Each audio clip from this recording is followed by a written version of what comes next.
নমস্কার, আমি ডাক্তার সৌরভ দত্ত। আমি head and neck cancer surgeon. বর্তমানে মণিপাল গ্রুপ অফ হসপিটালসে আমি যুক্ত রয়েছি। আজকের আমার বলার বিষয় থাইরয়েড নোডিউল। ভয় পাওয়ার কারণ আছে কি? আজকের এটা একটা অত্যন্ত কমন সমস্যা। আমাদের প্র্যাকটিসে প্রত্যেক দিন আমরা একাধিক পেশেন্ট পাই যারা থাইরয়েড সোয়েলিং বা থাইরয়েডের নোডিউলের জন্য আমাদের কাছে দেখাতে আসেন। এই থাইরয়েড নোডিউল দুভাবে ধরা পড়ে। কিভাবে?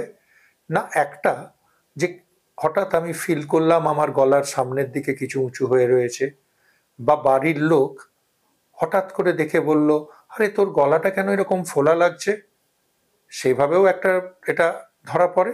অথবা আরও খুব কমন আজকালকার দিনে, আমি হয়তো অন্য কারণে ডাক্তারের কাছে গেছি, তিনি হয়তো একেবারে অন্য কারণে একটা সিটি স্ক্যান বলেছেন, অথবা হয়তো একটা ইউএসজি বলেছেন।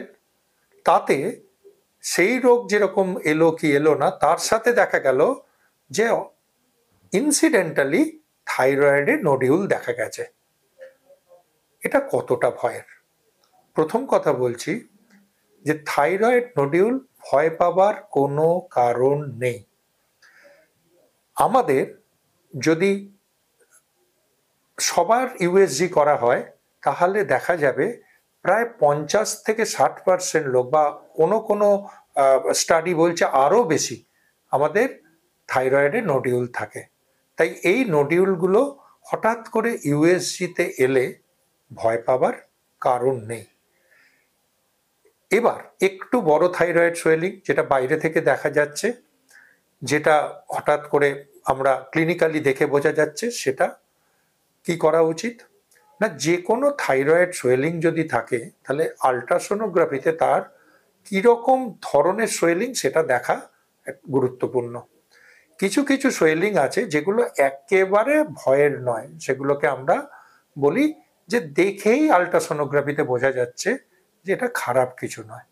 সেগুলোকে আমরা একেবারে বলি এটা নিয়ে ভাববেন না, নিশ্চিন্তে থাকুন, নিশ্চিন্তে জীবনযাপন করুন।